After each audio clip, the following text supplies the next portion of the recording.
ఆ శేఖర్ అన్న ఫ్లాట్ దగ్గరకు వచ్చిన కీసీడ పెట్టినా షూలో ఉంటాయి చూడరా. షూలనా? సరే.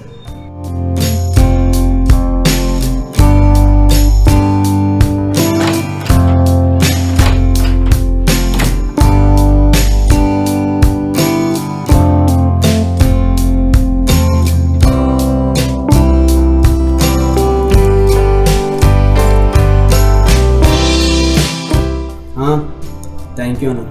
రే థ్యాంక్స్ ఏమొద్దు కానీ తిన్న చెత్త అంతా జరా డస్ట్బిన్లో మంచిగా వేయుర్రా ప్లీజ్ రా.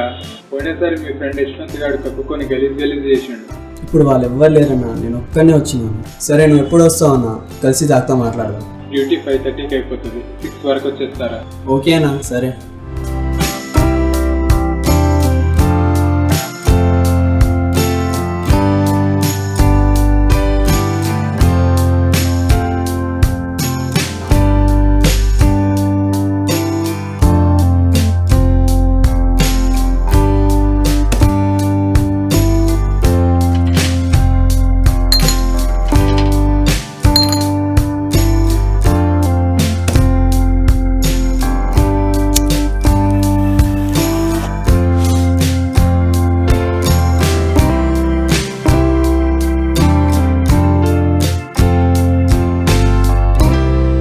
మధ్యాహ్నం 2 గంటలకు మంచి ముహూర్తం ఉంది. ఇదే నా ఆఖరి రోజు అవుతుందని తలుచుకుంటేనే విచిత్రంగా అనిపిస్తుంది.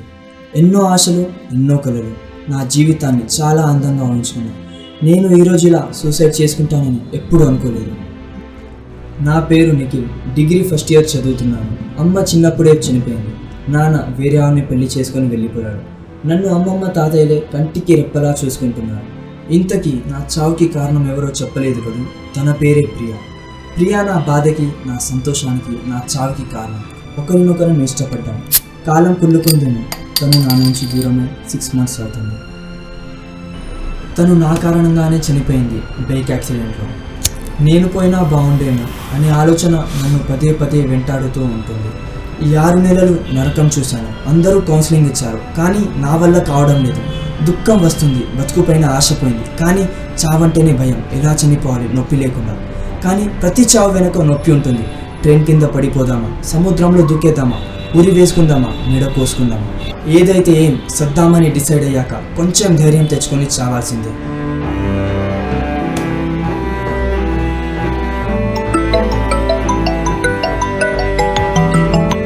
హలో హలో, మామ, ఎక్కడున్నావురా?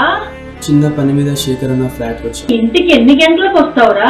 ఈవినింగ్ 7 గంటలకు వచ్చేస్తామా. సరే గాని వచ్చేటప్పుడు సుందరమ్మ వెళ్ళాడు, వాళ్ళ మెడికల్ షాప్ నుండి షుగర్ టాబ్లెట్లు, బీపీ టాబ్లెట్లు తెమ్మని చెప్పాను నాకు తాతయ్యకి. వచ్చేటప్పుడు తీసుకొని రా. సరే అమ్మా, సరే. నువ్వు జాగ్రత్త, తాతయ్యని ఎక్కువ ఇబ్బంది పెట్టకు, నేను వచ్చేంత దాకా.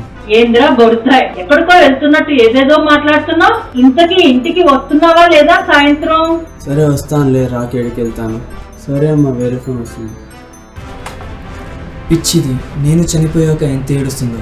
నేనంటే ప్రాణం దానికి. తల్లి లేని పిల్లాడని చాలా గారభంగా చూసుకుంది. సారీ అమ్మమ్మ.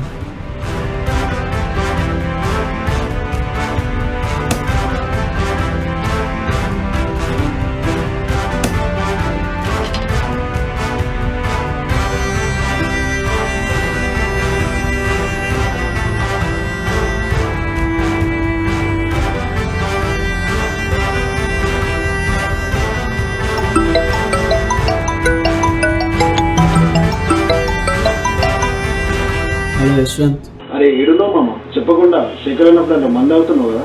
అవునరా, తాగుతున్నా. కరెక్ట్ టైంకి ఫోన్ చేసావరా. రోజు నీతో మాట్లాడింది నాకు ఎలా తెల్లారుతుందిరా. అవునరా, ఎప్పుడు వస్తున్నావు బెంగళూరు నుంచి? నిన్ను చూసి 1 week అవుతుందిరా. నేను కూడా మామ, ఇంకా 2 days పడుతుంది. వచ్చాక నేనే గట్టి పార్టీ ఇస్తా. అప్పటి వరకు కొంచెం తక్కువ తాగు. ఇంకా చెప్పరా, ఎలా ఉంది నీ బెంగళూరు ప్రయాణం? చాలా బోరింగ్గా ఉంది మామ. రిలేటివ్స్ మ్యారేజ్ అని మా నాన్న అనవసరంగా బుక్ చేశారు. ఇప్పుడు ఒక్కడవే తాగవు. ఈసారి ఏమైందిరా, ఒక్కడవే తాగుతున్నావు? ప్రియ గుర్తుకు వస్తుందా? అవునరా, ఎలా మర్చిపోమంటావు? మర్చిపోవాలి, మర్చిపోయి తీరాలి. ఇలా ఉండేవాడివిరా, ఇలా అయిపోయావు. అర్థమవుతుందా? హ్యాపీగా నవ్వుతూ నవ్విస్తూ జాలీగా ఉండేవాడు. కాలేజ్ టాపర్ నువ్వు, స్టడీలో, స్పోర్ట్స్లో. నిన్ను చూసి మేమందరం ఇన్స్పైర్ అయ్యామన్నా. ఇప్పుడు మూడీగా డిసప్పాయింటెడ్ గా ఉంటే తట్టుకోలేకపోతున్నాం. ప్లీజ్ రా, దయచేసి ఇప్పుడైనా మారు. 6 months నుంచి నువ్వులా లేవు. అనవసరంగా లాండ్రీకి వెళ్ళి ప్రియాని చంపుకున్నాను రా.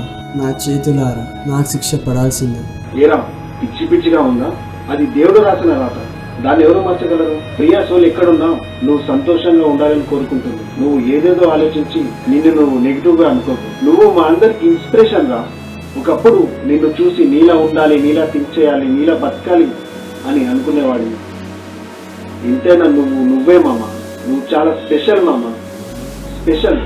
ఏదో సాధించడానికే పుట్టావు, సాధించి తీరుతావు. సరే మామ, నువ్వు వచ్చాక తాగుతూ మాట్లాడు.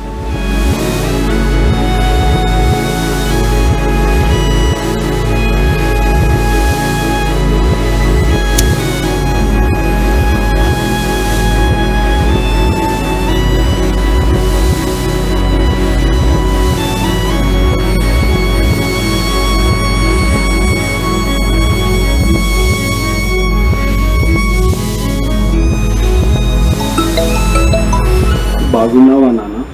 బాగున్నా నాన్న. ఎన్నాళ్ళు అవుతుంది నాన్న నీ నుంచి నాన్న అన్న తీయటి పిలుపు విని? ఎప్పుడు ఎన్నిసార్లు ఫోన్ చేసినా ఫోన్ లిఫ్ట్ చేసేవాడివి కాదు.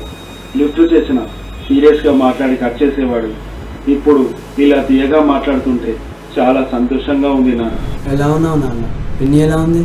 ఐఎమ్ సారీ నాన్న, మీ అమ్మ చనిపోయిన తర్వాత వేరే పెళ్లి చేసుకున్నాను అని కోపం కదా నాన్న నా మీద?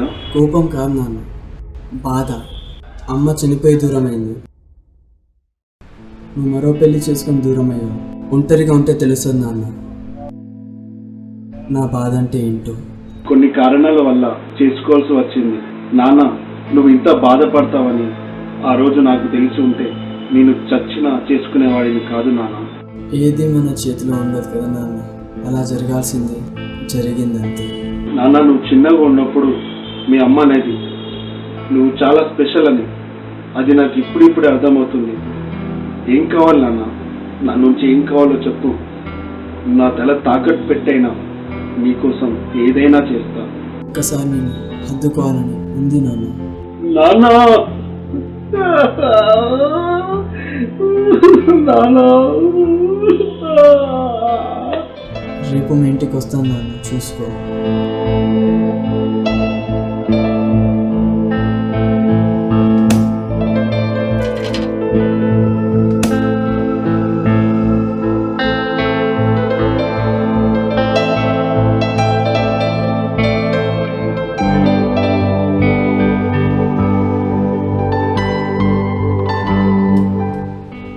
ఎక్కడున్నావురా? ఇంటికి ఎన్ని గంటలకు వస్తావురా?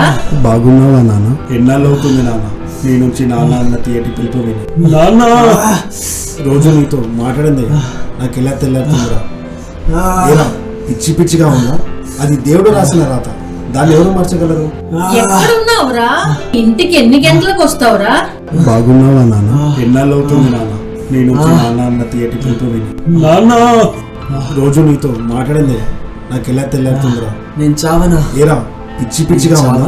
అది దేవుడు రాసిన రాత, దాన్ని ఎవరు మార్చగలరు? బాధ పెట్టను, నేను చనిపోను. నా వాళ్ళ కోసమైనా నేను బతుకుతా. ఏదో సాధించాలి, ఖచ్చితంగా సాధించాలి. ఖచ్చితంగా సాధిస్తా.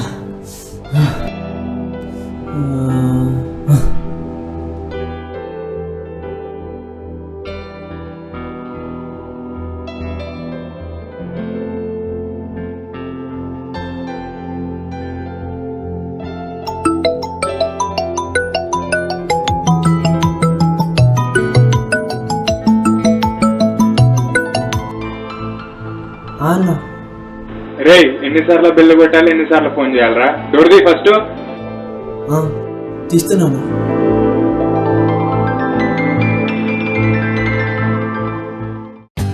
For more updates, like, comment, subscribe to our channel.